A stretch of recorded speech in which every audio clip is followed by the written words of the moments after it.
Adani Hindenburg मामला, जिसको तुल देकर कई राजनीतिक पार्टियों ने अपनी राजनीतिक रोटियां सेकने का प्रयास किया। कंपनी और अडानी के दमन पर दाग लगाने का जो प्रयास किया, उसकी पोल सुप्रीम कोर्ट द्वारा गठित कमेटी की रिपोर्ट्स के अनुसार परत दर परत खुलती नजर आ रही है। आपको बता दें कि हिंडनबर्ग की रिपोर्ट में जब अडानी के बारे में खुलासे किए गए, तब विपक्ष द्वारा इसे स्कैम का नाम दिया गया और काफी हो हल्ला भी मचाया गया। अडानी समूह की कंपनी के शेयरों में भारी गिरावट भी दर्ज की गई, लेकिन जिस प्रकार के आरोप उन पर लगाए गए हैं, अब उनकी पोल खुल रही है। अडानी मामले की जांच के लिए 6 जजों वाली सुप्रीम कोर्ट की विशेषज्ञ समिति बनाई गई, जिसकी अध्यक्षता पूर्व जज AM सप्रे कर रहे थे।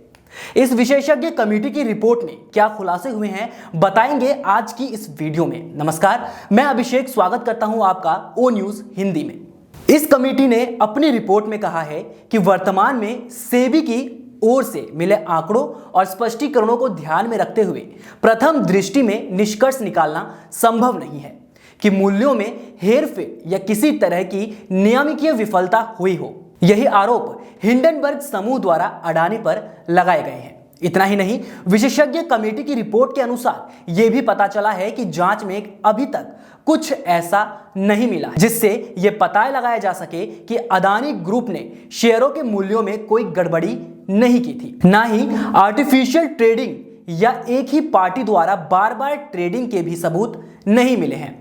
रिपोर्ट के अनुसार अभी तक की जांच में मिनिमम पब्लिक शेयर होल्डिंग का उल्लंघन भी नहीं मिला है। विशेषज्ञ समिति ने अपनी रिपोर्ट में कहा है कि सेबी ने 13 विशिष्ट लेन देन की पहचान की है, जिसकी उनके द्वारा जांच की जा रही है कि क्या वह कानूनी तौर पर मान्य लेन देन थे या फिर उनमें कोई गड़बड़ी थी। ऐसे में समिति इन लेन देन पर अभी कोई टिप्पणी नहीं कर सकती। कमेटी द्वारा आज शॉर्ट सेलिंग पर भी बात की गई है, जिससे हुए खुलासे आपको चौंका सकते हैं। दरअसल कमेटी ने यह पाया है कि कुछ संस्थाओं ने हिंडनबर्ग रिपोर्ट के पब्लिश होने से पहले शॉर्ट पोजीशन ली थी। समिति ने पुष्टि की कि शॉर्ट सेलिंग हो रही है, जिससे यह पता चलता है कि कुछ लोगों ने अपने फायदे के लिए स्थिति का फायदा उठाया, यानी निजी फायदे के लिए इस रिपोर्ट का लाभ लिया। अडानी के शेयर विशेष रूप से हिंडनबर्ग रिपोर्ट जारी होने के बाद कुछ संस्थाओं को लाभ भी हुआ। आपको बता दें कि हिंडनबर्ग की रिपोर्ट पर अडानी समूह की प्रतिक्रिया पहले दिन से स्पष्ट थी।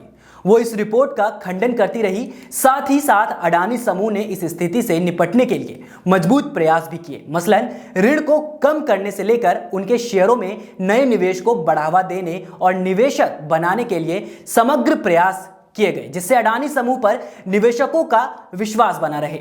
आपने इस रिपोर्ट के बाद बाजार में आई अस्थिरता और देश के पैसा डुबा दिया गया ऐसा आरोप जरूर सुना होगा, लेकिन इस पर कमेटी राय बिल्कुल उलट है। कमेटी ने पाया कि भारतीय बाजार इस अवधि के दौरान भी स्थिर ही रहा। हालांकि हिंडनबर्ग रिपोर्ट की वजह से अडानी के शेयरों में वोलेटिलिटी यानी कि अस्थिरता ज्यादा थी, लेकिन व्यापक बाजार में अनुचित अस्थिरता वाली बात लगभग कोरी बकवास ही रही। आपको एक बात और बताते चले, कॉन्ट्रैक्ट रेगुलेशन रूल्स का नियम 19A शेयर मार्केट में लिस्टेड कंपनियों की मिनिमम पब्लिक शेयर होल्डिंग से जुड़ा है। भारतीय कानून में किसी भी लिस्टेड कंपनी में कम से कम 25% शेयर होल्डिंग पब्लिक यानी नॉन इनसाइडर्स की होनी चाहिए। हिंडनबर्ग रिसर्च की रिपोर्ट में आरोप लगाया गया था कि गौतम अडानी के भाई विनोद अडानी विदेश में शेल कंपनियों को मैनेज करते थे। इनके जरिए भारत में अडानी ग्रुप की लिस्टेड और प्राइवेट कंपनियों में अरबों डॉलर ट्रांसफर किए गए, लेकिन कमेटी की जांच में ये आरोप भी निराधार निकले। रिपोर्ट के अनुसार न्यूनतम मामले पर पब्लिक शेयर होल्डिंग कोई उल्लंघन नहीं पाया गया है।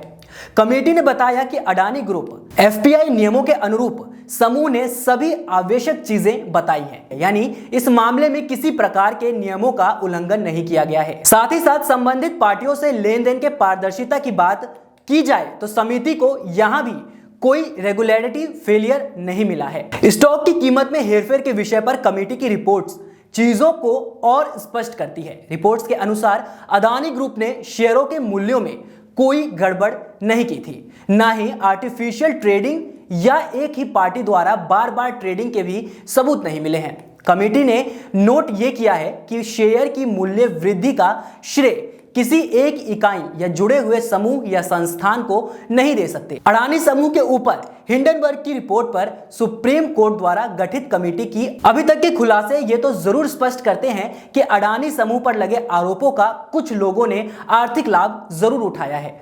अभी तक की जांच में कुछ भी ऐसा नहीं सामने आया है जो हिंडनबर्ग की रिपोर्ट को सत्यापित करता हो। हम लगातार इससे जुड़ी रिपोर्ट्स आप तक पहुंचाते रहेंगे, इसलिए आप हमारे चैनल ओ न्यूज़ हिंदी को जरूर सब्सक्राइब कर दें। मिलते हैं आपसे एक अलग और नए अपडेट के साथ, तब तक के लिए नमस्कार।